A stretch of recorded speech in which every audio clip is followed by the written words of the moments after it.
You'll often hear phrases like the 1% or wealth inequality frequently mentioned when referring to modern-day economics. But what do they mean, and why is the spotlight shining so often on these topics? Also, is wealth inequality as bad as some have claimed? And is it actually that bad for an economy at all, to have mega-rich company owners setting up camp in a particular country? We're going to explore all of these points and also focus on something this channel is particularly interested in. Is it fair? Before we start to explore this, a little nudge to like this video if you're enjoying it, and if you want to be the first to see more videos like this one, then click the subscribe button and notification bell for Equity Economics. Now, back to wealth inequality.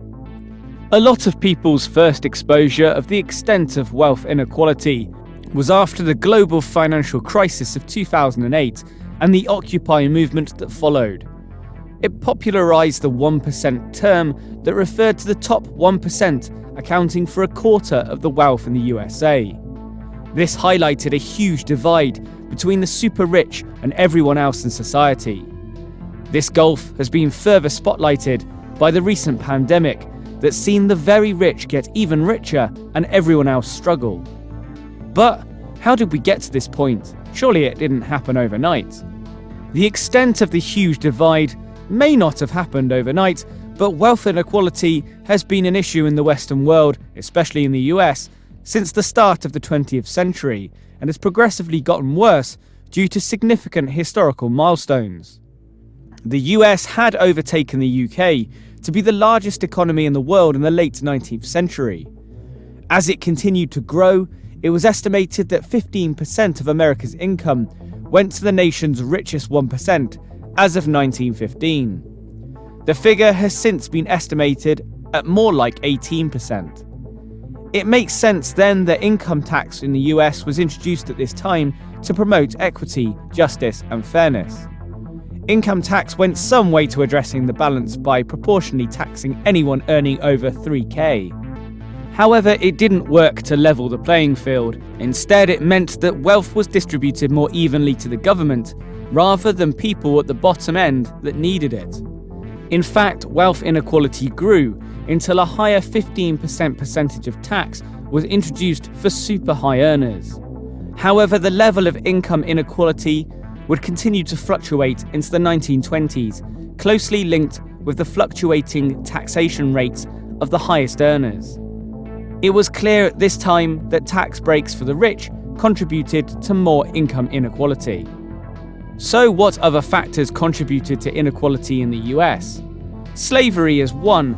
Although abolished in the mid-19th century, the after effects of this are still felt economically to this day. There is a clear correlation between land inequality and financial inequality, meaning that those states that had land or slave owners in the past have profited from such a model, and the scales are still in the balance of those generations that profited at the time. But there was a redressing of financial balance in the mid-20th century, following the Great Depression. A New Deal and high union membership led to more prosperity across the classes. Higher taxation for the rich to ease the financial burden also helped to bring the top earners closer to everyone else, and this remained the case until the 1970s. For nearly 3 decades during this period, the top 1% contributed only around 8% of total income. We're halfway through our look at wealth inequality, so another reminder that if you're enjoying the video, why not give us a like and a subscribe? It won't cost you a single tax dollar. Anyway, back to wealth inequality. Going back again to the 1940s, before the US started to close the gap between wealthy and poor, known as the Great Compression, there were 2 significant historical factors that contributed to wealth inequality in the US. The first one of these was the Mexican Farm Labor Act. This allowed millions of Mexican men to work legally on short-term contracts.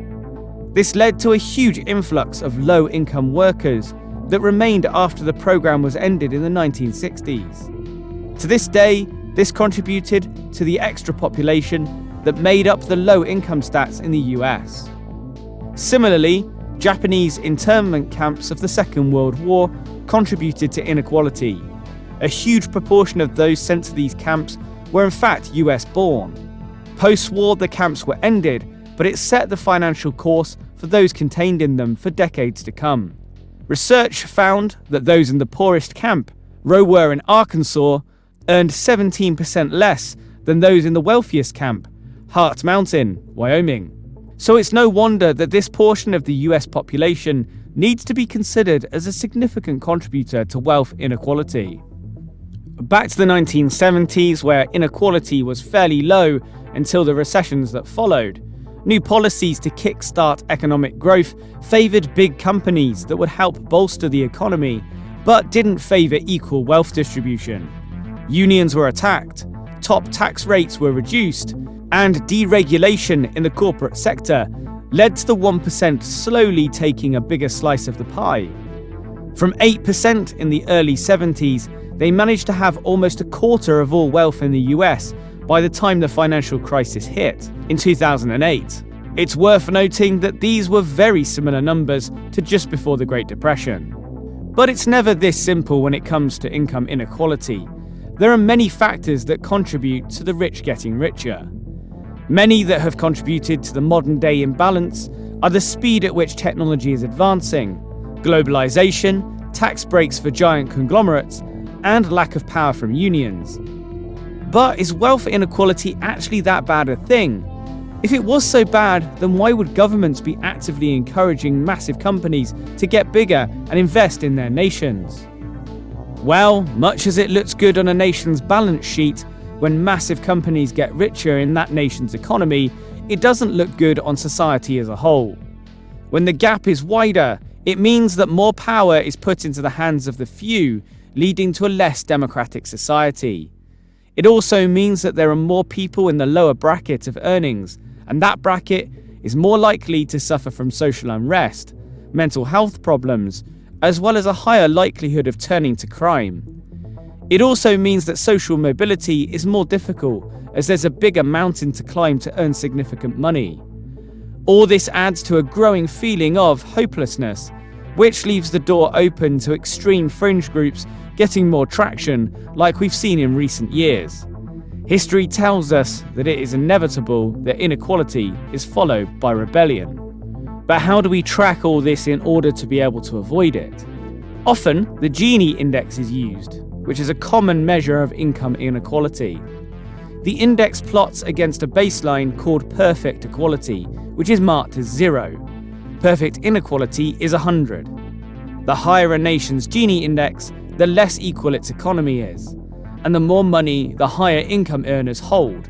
It was developed by the Italian statistician Corrado Genie in 1912 and is purely focused on income distribution. As of 2014, South Africa topped the list with a massive score of 63. For context, the US was 51st on the list with a score of 41.5. Wealth inequality is a complex topic, and one that's not easy to decipher. Over the course of the last 150 years or so, there have been some clues as to the main contributors of the wealth divide. The main ones seem to be historical events that split society apart, relaxing of taxation for the most wealthy, and a relaxation of regulation across financial sectors. But the factors aren't limited to this. Much as it's clearly important for an economy to thrive through growth of industry, it's also important not to leave the rest of society behind, and unfortunately, it appears as though the chase for endless growth is promoting that. It is clear that for society to thrive as a whole, then more needs to be done to redress the balance, just like it was during the Great Depression. Otherwise, there'll continue to be a society of haves and have-nots. Do you think that wealth inequality is an issue? What should be done about it? Let us know in the comments, and remember to like this video and subscribe to Equity Economics to get notified of the latest videos, just like this one. Thanks for watching.